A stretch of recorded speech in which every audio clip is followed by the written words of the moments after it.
suara berjuta telinga. Ayo dengar radio. Allah Subhanahu wa Ta'ala adalah tujuan. Untuknya lah kita hidup. Karenanya lah kita hidup. Maka lakukan hal yang terbaik dalam hidup kita untuk bekal menuju Sang Khalik. Mari kita perbanyak bekal untuk kehidupan akhirat nanti dengan mengikuti Mutiara Hikmah.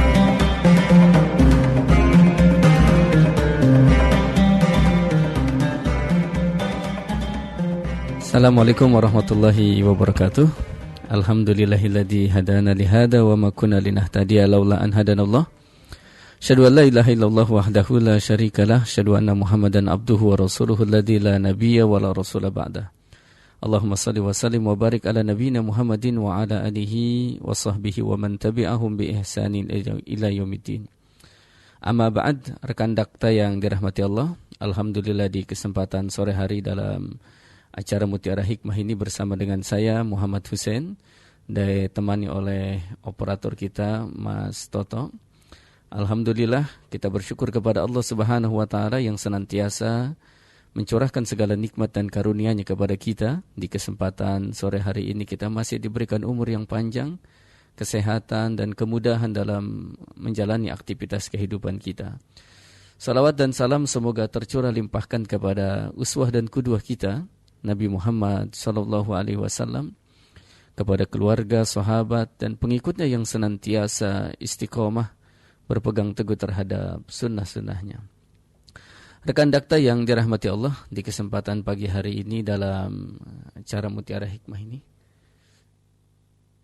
di sore hari ini, rekan dakta, mohon maaf ini, di sore hari ini alhamdulillah kegiatan atau acara Mutiara Hikmah kita akan membahas terkait dengan 3 pertanyaan orang kafir kepada Nabi Muhammad SAW.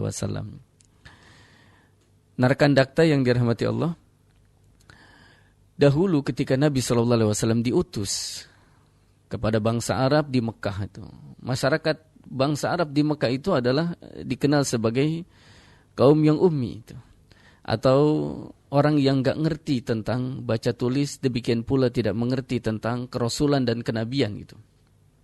Hingga terjadi perbincangan di antara orang-orang kafir Quraisy itu, bahwa bagaimana caranya kita ingin membuktikan seorang nabi atau seorang rasul itu.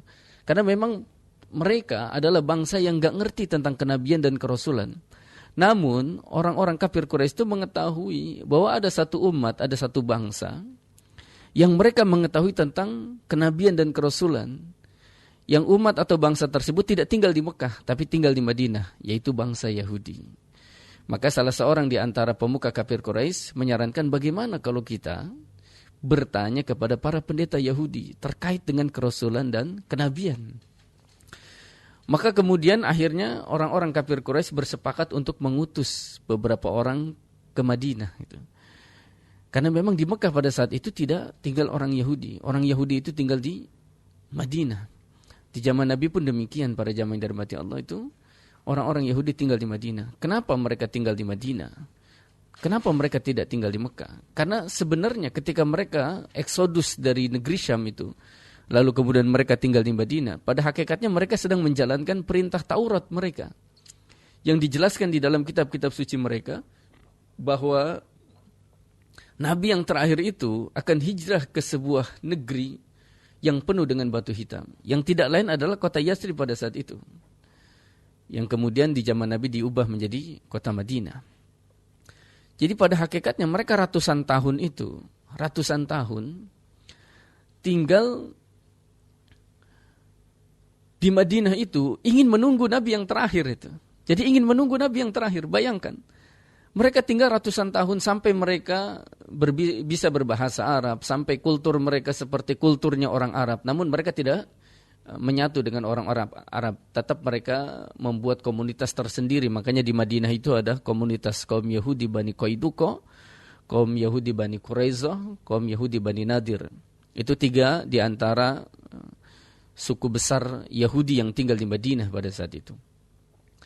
Jadi mereka tinggal di Madinah itu karena mereka menjalankan apa yang di dalam kitab Taurat mereka, yaitu menunggu kenabian atau rasul yang terakhir. Tapi kenapa kemudian mereka tidak beriman dengan kerasulan Nabi Muhammad? Karena memang mereka adalah orang yang sangat asabiyah. Mereka hanya mau menerima kenabian yang berasal dari Bani Israel. Itulah yang menyebabkan mereka tidak beriman dengan kerasulan Nabi Muhammad. Nah, kembali kepada pembahasan kita para rekan dakta yang dirahmati Allah, bahwa akhirnya orang-orang kafir Quraisy mengetahui ada satu umat, satu bangsa yang mengerti tentang kenabian dan kerasulan. Akhirnya mereka pun mengutus 2 orang. Siapakah yang diutus oleh orang-orang kafir Quraisy untuk bertemu dengan para pendeta Yahudi di Madinah? Di antaranya yaitu An-Nadhr bin Al-Haris dan Uqbah bin Abi Mu'id. An-Nadhr bin Al-Haris dengan Uqbah bin Abi Mu'id ini bukan orang sembarangan, rekan dakta yang dirahmati Allah. 2 orang ini adalah termasuk cendekiawannya kafir Quraisy. An-Nadhr bin Al-Haris kita tahu dalam sirah Nabawiyah, dia adalah orang yang sangat cerdas. Bahkan ketika Nabi SAW berdakwah, membacakan Al-Quran, membacakan kisah-kisah di dalam Al-Quran, An-Nadhr bin Al-Haris ini pergi ke beberapa negeri, ke Hiro, lalu kemudian ke Persia. Dia mencari tahu terkait dengan kisah-kisah para raja. Lalu kemudian dikembali lagi ke Mekah untuk apa? Untuk menyaingi Al-Quran. Jadi ketika Nabi SAW berdakwah, mengisahkan kisah-kisah di dalam Al-Quran, maka dia mencoba untuk menyaingi Al-Quran itu dengan kisah-kisah Raja Persia dan lain sebagainya. Itu An-Nadhr bin Al-Haris sampai pergi belajar tentang kisah-kisah umat terdahulu atau raja-raja terdahulu. Demikian pula Uqbah bin Abi Mu'id. Uqbah bin Abi Mu'id ini adalah salah seorang yang sangat keras permusuhannya terhadap Nabi. Dia pernah mencekik Nabi, dia pernah melempari Nabi dengan kotoran. Na'udzubillahi min dzalik. Nah, Uqbah bin Abi Mu'id itu pernah melakukan hal seperti itu. Nah, 2 orang inilah rekan dakta yang dirahmati Allah yang diperintahkan oleh orang-orang kafir Quraisy untuk pergi ke Madinah, bertanya kepada pendeta-pendeta Yahudi terkait dengan kerasulan dan kenabian, karena mereka enggak ngerti tentang kerasulan dan kenabian. Akhirnya berangkatlah 2 orang ini ke negeri Madinah. Sampai di negeri Madinah, rekan dakta yang dirahmati Allah, mereka pun kemudian menemui para pendeta Yahudi.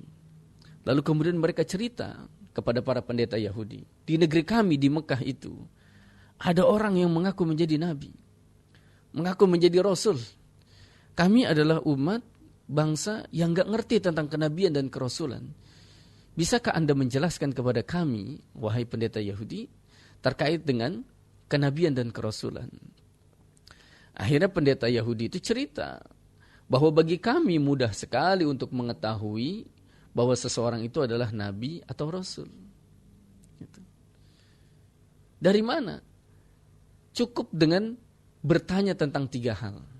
Jadi kalau Anda ingin membuktikan kalau seorang itu nabi atau rasul, maka tanyalah tentang 3 hal itu. Kalau mereka bisa menjawab, kalau orang tersebut bisa menjawab 3 hal tersebut, maka dia seorang nabi. Tapi kalau nggak bisa ngejawab, maka dia adalah seorang pendusta. Silakan kau berbuat apa saja. Apa pertanyaannya? Yang pertama, tanyalah kepada orang yang ngaku jadi nabi itu tentang para pemuda yang telah pergi di masa lalu, bagaimana kisah dan kehidupannya. Yaitu tentang para pemuda yang pergi dari negerinya, bagaimana kisah tentang pemuda tersebut. Ini sifatnya umum saja. Yang kedua, tanya kepada orang tersebut yang aku jadi nabi tentang seseorang yang berkelana antara timur dan barat, mengelilingi dunia, siapa dan bagaimana kisahnya. Nah, yang ketiga, tanyakan kepada orang yang aku jadi nabi itu terkait dengan hakikat ruh. Nah, ini adalah sebenarnya pertanyaan pendeta Yahudi yang kemudian dititipkan kepada An-Nadhr bin Al-Haris dengan Uqbah bin Abi Mu'id. Maka kata pendeta Yahudi, kalau seseorang itu bisa menjawab 3 pertanyaan ini, maka pada hakikatnya dia adalah seorang nabi. Tapi kalau dia tidak bisa menjawab, maka dia adalah seorang pendusta. Silakan kau berbuat kepadanya itu. Wah, senang sekali. An-Nadhr bin Al-Haris dengan Uqbah bin Abi Mu'id mendapatkan 3 pertanyaan tersebut. Akhirnya kemudian Uqbah bin Abi Mu'id dan An-Nadhr bin Al-Haris pulang kembali ke Mekah. Sampai di Mekah, kemudian mereka pun cerita kepada para pemimpin-pemimpin Quraisy. apa yang direkomendasikan oleh pendeta Yahudi kepada kalian berdua? Maka dua orang ini cerita bahwa pendeta Yahudi mengajarkan kepada kita, kalau kita ingin membuktikan seseorang itu nabi atau rasul, maka tanyalah tentang 3 hal. Tanyalah tentang para pemuda yang menghilang dari negerinya di masa lalu, bagaimana kisah kehidupannya. Yang kedua, menanyakan terkait dengan seorang yang berkelana antara timur dan barat, mengelilingi dunia, siapa dan bagaimana kisahnya. Yang ketiga, tanyakan kepada orang tersebut terkait dengan ruh. Wah, para pemimpin Quraisy senang sekali. Kita akan membuktikan bahwa Muhammad itu nabi atau bukan. Akhirnya Nabi SAW dipanggil oleh para pemimpin kafir Quraisy dalam sebuah majlis. Maka kemudian pemimpin kafir Quraisy itu bertanya kepada Nabi Muhammad SAW, wahai Muhammad, kami ingin membuktikan bahwa engkau adalah seorang nabi. Kalau memang benar engkau adalah seorang nabi atau seorang rasul, maka jawablah 3 pertanyaan kami. Kata Nabi, apa? Yang pertama, jelaskan kepada kami tentang para pemuda yang menghilang dari negerinya. Bagaimanakah kisah kehidupannya? Yang kedua, ceritakan kepada kami tentang kisah seorang yang berkelana antara timur dan barat, mengelilingi dunia. Siapa dan bagaimana kisahnya? Yang ketiga, jelaskan kepada kami tentang hakikat ruh. Pertanyaan ini bersifat umum. Sulit sekali untuk menjawabnya. Dan Nabi pada saat itu tidak tahu. Tapi Nabi SAW yakin bahwa Allah Subhanahu Wa Taala akan menurunkan wahyunya ketika Nabi SAW tidak bisa menjawab pertanyaan tersebut. Maka Nabi sangat yakin. Maka Nabi bilang kepada orang-orang kafir Quraisy, saya akan jawab 3 pertanyaan kalian esok hari. Maka Nabi memastikan akan menjawab 3 pertanyaan kalian esok hari. Maka orang-orang kafir Quraisy setuju. Baik, kami akan tunggu besok jawaban engkau Muhammad. Akhirnya kemudian pertemuan itu pun bubar. Dan Nabi SAW sangat yakin bahwa Allah akan menurunkan wahyu menjawab pertanyaan dari orang-orang kafir Quraisy tersebut. Karena Nabi SAW setiap beliau tidak tahu, Allah Subhanahu Wa Taala menurunkan wahyu, baik pertanyaan dari kaum muslimin atau pertanyaan dari orang-orang kafir. Sehingga Nabi sangat yakin Allah Subhanahu Wa Taala akan menurunkan wahyunya. Akhirnya Nabi tunggu. Setelah ditunggu, ternyata hari itu wahyu tidak turun. Oh, mungkin besok pagi. Maka matahari pun mulai terbenam, malam pun mulai tiba, Nabi pun menunggu, malam itu tidak turun wahyu. Sampai dengan di pagi hari, matahari mulai terbit, Nabi pun menunggu turunnya wahyu untuk menjawab 3 pertanyaan orang-orang kafir. Ternyata pagi hari itu pun wahyu tidak turun. Sampai matahari pun mulai meninggi, sampai dengan waktu zuhur, Nabi menunggu, ternyata wahyu tidak turun. 1 harian itu Nabi tunggu, ternyata sampai dengan sore hari, wahyu tidak turun. Oh, mungkin besok hari. Ternyata hari esok pun ditunggu oleh Nabi SAW, ternyata wahyu turun, tidak turun, Jibril pun tidak datang. Sampai 3 hari, wahyu ternyata tidak turun, malaikat Jibril tidak datang kepada Nabi Muhammad SAW. Orang-orang kafir mulai senang. Mereka tertawa, lalu kemudian mereka mengejek, ternyata Muhammad adalah pendusta. Ternyata benar yang diucapkan oleh orang-orang Yahudi. Ternyata Muhammad tidak bisa menjawab 3 pertanyaan kita. Maka dia adalah seorang pendusta. Betapa sedihnya Nabi SAW pada saat itu. Dan ternyata hari ketiga, hari keempat, hari kelima, hari keenam, sampai 1 pekan, wahyu tidak turun. Bahkan pada rekan dakta yang dirahmati Allah, sampai 10 hari, wahyu itu pun tidak turun. Sampai hari ke-14, 2 pekan sudah, Nabi tidak bisa menjawab pertanyaan orang-orang kafir Quraisy. Namun apa yang terjadi, rekan dakta yang dirahmati Allah? Di hari yang ke-15, tiba-tiba muncullah Jibril. Jibril turun menghadap kepada Nabi Muhammad SAW. Sampai Nabi bilang kepada Jibril, wahai Jibril, kenapa engkau baru datang? Maka Jibril pun membacakan salah satu ayat di dalam surat Maryam, ayat yang ke-64. A'udzubillahi minasyaitonirrajim. Wa ma natadazzalu illa bi amri rabbik. Dan tidaklah kami turun kecuali dengan perintah Tuhanmu.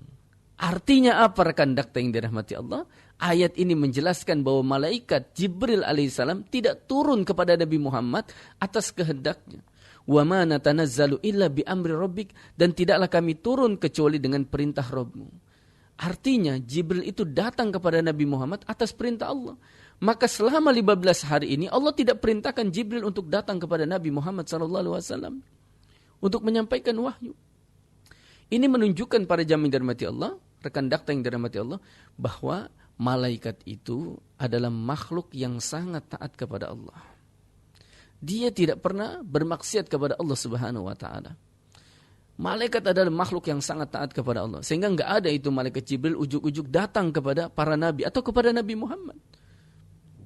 Tapi mereka datang kepada para nabi, juga kepada Nabi Muhammad, adalah atas perintah dari Allah Subhanahu wa taala.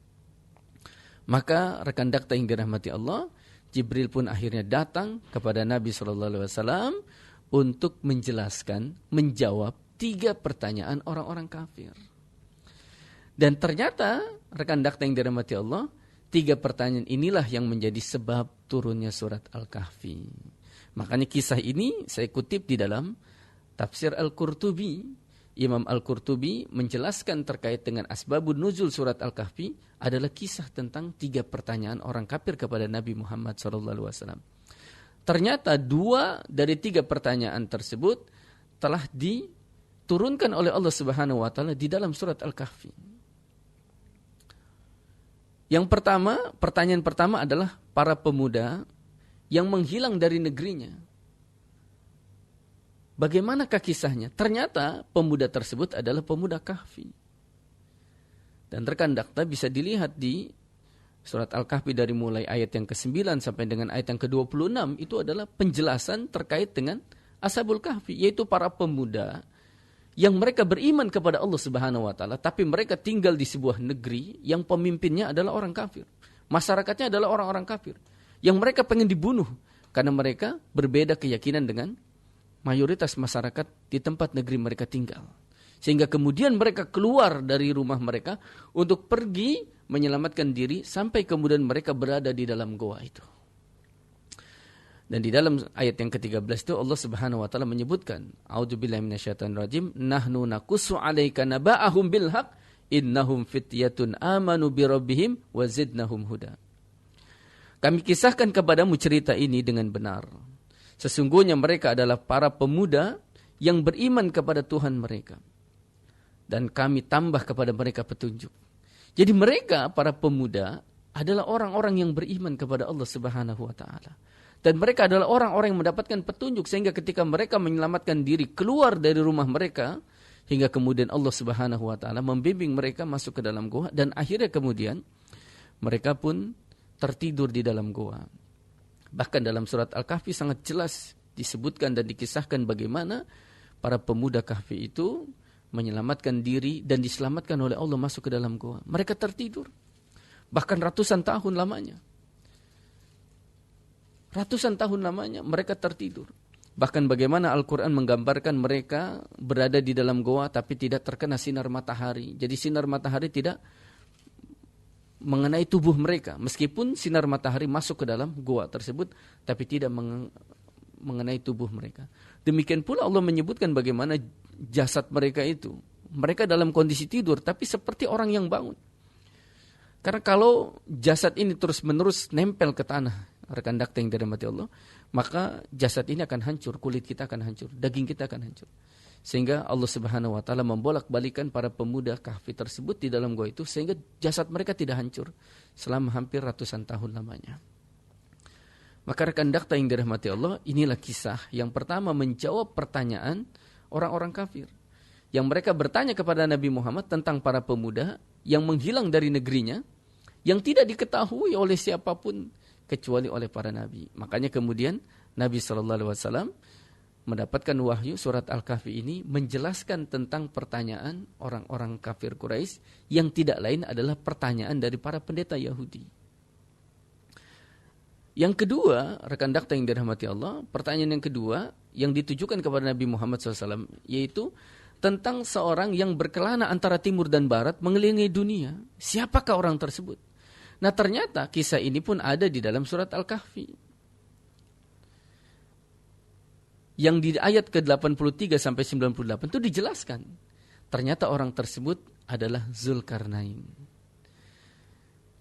Kalaulah bukan seorang nabi dan seorang rasul yang diberitahukan oleh wahyu, tentu tidak ada orang yang mengetahui tentang kisah Zulkarnain. Salah seorang nabi yang salah seorang raja yang sangat adil, yang sangat soleh, yang kemudian di ayat yang ke-83 dalam surat Al-Kahfi itu Allah Subhanahu wa taala berfirman, "A'udzubillahi minasyaitonir rajim, wa yas'alunaka 'anil qarnain, qul sa'atlu 'alaikum minhu dzikra." Mereka bertanya kepadamu tentang Zulkarnain. Katakanlah, aku akan bacakan kepadamu cerita tentangnya. Maka Allah pun menggambarkan, menceritakan bagaimana kisah Zulkarnain, seorang raja yang sangat adil, yang berkelana antara timur dan barat, yang menguasai hampir 2/3 dunia, bahkan di usia yang sangat muda. Bahkan sebagian ahli sejarah menyebutkan bahwa Zulkarnain itu meninggal di usia sekitar 40 tahun. Berarti betapa sangat mudanya beliau ketika saat itu menguasai dunia. Nah, sebagian para ulama berbeda pendapat apakah Zulkarnain ini adalah seorang nabi atau seorang rasul atau bukan. Namun yang roji adalah bahwa Zulkarnain bukanlah seorang nabi dan rasul, tapi dia seorang yang soleh, sehingga kemudian Allah Subhanahu wa taala memberikan kelebihan yang disebut dengan karomah. Baik rekan data, kita akan lanjutkan kisah terkait dengan 3 pertanyaan orang kafir kepada Nabi Muhammad, tentu setelah pesan-pesan berikut ini. Radio, satu suara berjuta telinga. Ayo dengar radio. Kembali lagi rekan dakta yang dirahmati Allah, bersama saya Muhammad Hussein dan Mas Toto Wahyudi dalam Mutiara Hikmah. Kita lanjutkan rekan dakta terkait dengan 3 pertanyaan orang-orang kafir kepada Nabi Muhammad SAW. Yang kedua tadi sudah terjawab dengan turunnya surat Al-Kahfi, yaitu tentang seorang yang berkelana antara timur dan barat, yang mengelilingi dunia, tidak lain adalah kisah tentang Zulkarnain, seorang raja yang sangat adil, yang soleh. Bahkan dalam kisah Zulkarnain itu ada hal yang sangat menarik. Bahkan Zulkarnain pernah bertemu dengan satu umat, satu bangsa yang hampir saja tidak bisa mengerti bahasa mereka, dan mereka pun tidak mengerti bahasa Zulkarnain dan pasukannya.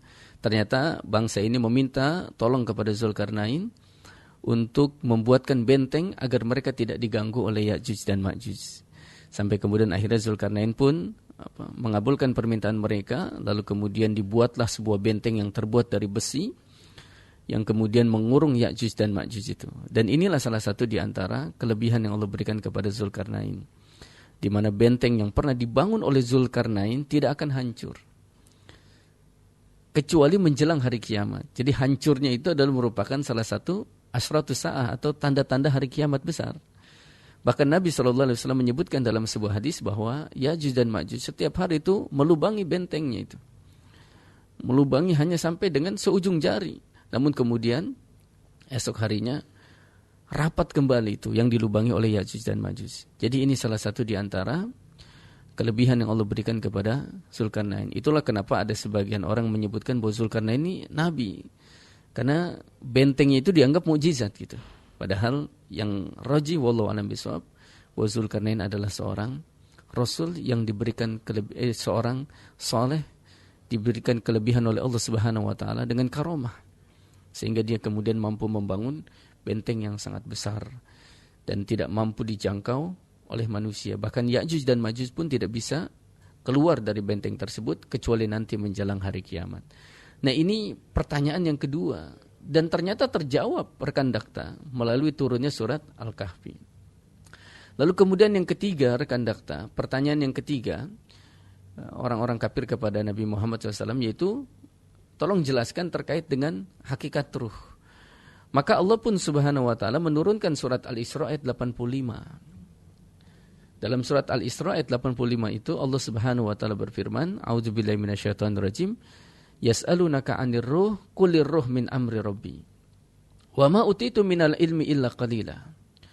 Dan mereka bertanya kepadamu Muhammad tentang ruh. Qulir ruh, katakanlah ruh itu adalah urusan Tuhanku. Wa ma utitu minal ilmi illa qalila. Dan tidaklah kalian diberikan ilmu kecuali sedikit. Jadi ruh itu adalah perkara yang sulit untuk dijelaskan secara akal. Sehingga kata Allah Subhanahu wa taala, "Kullir ruh min amri rabbi." Ruh itu adalah urusan Tuhanku. "Wa ma utitu minal ilmi illa qalila." Dan tidaklah kalian diberikan ilmu kecuali sedikit. Gitu. Nah, ketiga pertanyaan itu ternyata terjawab oleh Nabi sallallahu alaihi wasallam. Jadi, ketika orang-orang kafir bertanya ingin membuktikan kerasulan Nabi Muhammad, ternyata terjawab. Tapi apakah kemudian orang-orang kafir beriman? Ternyata tidak juga. Ternyata mereka bertanya bukan untuk mencari kebenaran, tapi mereka ingin membuat kegaduhan. Mereka bertanya supaya Nabi SAW tidak bisa menjawab. Ternyata Allah Subhanahu wa taala menjawab 3 pertanyaan orang-orang kafir tersebut. Nah, rekan dakta yang dirahmati Allah, kemudian kenapa yang menjadi pertanyaan itu? Kenapa 3 pertanyaan ini? 3 pertanyaan orang kafir kepada Nabi Muhammad itu tidak bisa terjawab hampir sekitar 15 hari. Kenapa Allah tidak langsung turunkan Al-Quran pada saat orang-orang kafir tersebut bertanya? Ternyata ada sesuatu yang ingin dikoreksi Allah Subhanahu wa taala kepada Nabi Muhammad SAW. Ketika orang-orang kafir Quraisy bertanya kepada Nabi Muhammad, "Wahai Muhammad, jelaskan kepada kami tentang 3 hal." Nah, Nabi SAW kan bilang, "Saya akan jawab 3 pertanyaan kalian esok hari." Ternyata Nabi lupa bilang insya Allah. Inilah yang kemudian menjadi teguran kepada Nabi. Sehingga Allah Subhanahu wa taala menurunkan di dalam surat Al-Kahfi ayat yang ke-23 dan ke-24 itu, di mana Allah Subhanahu wa taala berfirman, "A'udzubillahi minasyaitonirrajim, wa la taqulanna li syai'in inni fa'ilun dzalika ghadan illa ayyasha Allah." Janganlah kamu sekali-kali mengatakan bahwa saya akan melakukan ini esok hari, illa ayyasha Allah, kecuali dengan mengucapkan insyaallah. Jadi rekan dakta yang dirahmati Allah, ini teguran. Jadi Nabi lupa bilang insyaallah akan menjawab 3 pertanyaan tersebut. Ternyata Allah Subhanahu wa taala menunda turunnya wahyu sampai 15 hari.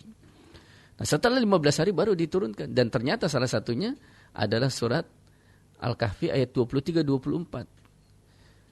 Di dalam surat tersebut Allah Subhanahu wa taala berfirman, "Wala taqulanna li syai'in inni fa'ilun dzalika ghadan illa ayyasha Allah." Janganlah sekali-kali kamu mengatakan bahwa saya akan melakukan ini esok hari, illa ayyasha Allah, kecuali dengan mengucapkan insyaallah. Maka ini menjadi pelajaran bagi kita agar kita tidak boleh mengatakan suatu hal yang pasti kecuali dengan mengucapkan kalimat insyaallah. Dengan kalimat insyaallah. Maka dengan kalimat insyaallah itu kita sedang menyandarkan diri kepada Allah Subhanahu wa taala. Tidak ada sesuatu pun yang terjadi kecuali atas kehendak dari Allah Subhanahu wa taala. Maka kita tidak boleh memastikan apa yang akan terjadi esok hari, apa yang akan terjadi lusa dan lain sebagainya. Maka ini menjadi pelajaran yang sangat berharga. Lalu apa hikmah dan pelajaran yang bisa kita ambil dari kisah ini rekan dakta yang dirahmati Allah? Yang pertama rekan dakta, yaitu kisah ini menguatkan kepada kita tentang bagaimana sepak terjang orang-orang Yahudi. Kan An-Nadhr bin Al-Haris dengan Uqbah bin Abi Mu'ayth itu kan dikirim ke Madinah bertemu dengan para pendeta Yahudi. Nah, ternyata ada fakta menarik bahwa orang-orang Yahudi itu adalah orang-orang yang mengerti tentang kerasulan dan kenabian. Bahkan mereka tinggal di Madinah itu sebenarnya adalah karena mereka ingin menunggu Nabi yang terakhir. Tapi ternyata setelah Nabi yang terakhirnya itu muncul hadir, mereka tidak beriman dengan Nabi tersebut. Meskipun ada beberapa orang Yahudi yang beriman. Contohnya Abdullah bin Salam. Itu salah seorang pendeta Yahudi yang kemudian juga beriman dengan kerasulan Nabi Muhammad.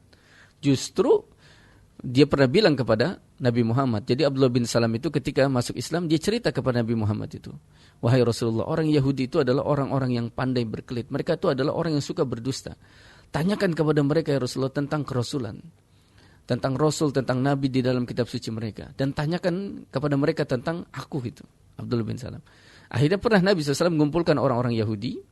Ketika dikumpulkan itu, Nabi tanya kepada orang-orang Yahudi, "Wahai bangsa Yahudi, bukankah di dalam kitab suci kalian itu telah dijelaskan tentang Nabi dan Rasul yang terakhir?" "Oh, kami nggak tahu, nggak ada itu penjelasannya," gitu. Lalu kemudian Nabi tanya lagi, kalian kenal dengan Abdullah bin Salam? Kenal. Apa pendapat kalian tentang Abdullah bin Salam? Oh, Abdullah bin Salam itu adalah orang terbaik kami, putra terbaik kami, orang yang paling mengerti tentang kitab suci kami. Lalu kemudian Nabi bilang, Abdullah bin Salam telah masuk Islam. Oh, enggak mungkin. Lalu kemudian muncullah Abdullah bin Salam dari belakang Nabi SAW. Dia bilang kepada orang-orang Yahudi bahwa aku telah bersaksi tidak ada Tuhan yang berhak disembah selain Allah, dan aku bersaksi Muhammad ini adalah utusan Allah. Maka dalam waktu yang beberapa detik saja itu 180 derajat, orang-orang Yahudi bilang engkau adalah orang yang paling terburuk di antara kami, putra terburuk kami. Padahal baru saja mereka menyebutkan tentang keutamaan Abdullah bin Salam. Tapi ketika Abdullah bin Salam masuk Islam, mereka tidak masuk Islam. Padahal mereka tahu bahwa Abdullah bin Salam itu adalah pendeta Yahudi, orang yang paling mengerti tentang kitab suci mereka. Nah, itulah di antara sepak terjang orang-orang Yahudi, rekan dakta yang dirahmati Allah. Yang kedua, rekan dakta yang dirahmati Allah, ternyata walaupun Nabi SAW mampu menjawab 3 pertanyaan orang-orang kafir, ternyata mereka juga tidak beriman. Karena memang ada orang-orang kafir yang hatinya telah dikunci oleh Allah Subhanahu wa taala untuk mendapatkan hidayah. Makanya dalam surat Al-Baqarah Allah Subhanahu wa taala berfirman, A'udzubillahi minasyaitonir rajim, innal ladzina kafaru sawa'un 'alaihim a andzartahum am lam tunzirhum la yu'minun. Sesungguhnya orang-orang kafir itu sama saja, engkau beri peringatan atau engkau tidak beri peringatan, mereka tidak beriman. Maka ada orang-orang kafir yang seperti ini, yang mereka walaupun mendapatkan peringatan, diturunkan wahyu, dijelaskan tentang pertanyaan-pertanyaan mereka, tapi ketika dijelaskan mereka tidak beriman. Ini orang-orang kafir yang disebutkan dalam surat Al-Baqarah. Dan yang ketiga, rekan dakta yang dirahmati Allah, bahwa kisah ini memberikan pelajaran kepada kita, di mana Rasulullah SAW tidak bisa menjawab 3 pertanyaan orang Yahudi hampir sekitar 15 hari. Nah, ternyata Rasulullah SAW lupa mengucapkan kalimat insya Allah untuk menjawab 3 pertanyaan tersebut. Maka ini menjadi pelajaran bagi kita. Bagi kita, agar setiap kita berjanji atau ingin melakukan sesuatu, maka hendaklah kita mengucapkan insya Allah. Namun jangan jadikan kalimat insya Allah itu kambing hitam. Kita punya niat padahal misalkan tidak ingin datang esok hari, tapi kita karena nggak enak sama orang bilang insya Allah saya datang, padahal nggak datang niatnya itu. Maka mudah-mudahan ini menjadi pelajaran yang sangat berharga bagi kita semua. Baik rekan dakta, tidak terasa waktu jualah yang memisahkan kita di kesempatan sore hari ini. Terima kasih atas perhatiannya. Mudah-mudahan Allah Subhanahu wa taala panjangkan umur kita, mudahkan kita untuk senantiasa beraktivitas. Dan saya Muhammad Hussein dengan Mas Toto Wahyudi mohon undur diri dari hadapan rekan dakta semuanya. Aqulu qauli hadza wa astaghfirullah li wa lakum. Subhanakallahumma bihamdika asyhadu an la ilaha illa anta astaghfiruka wa atubu ilaik. Assalamualaikum warahmatullahi wabarakatuh.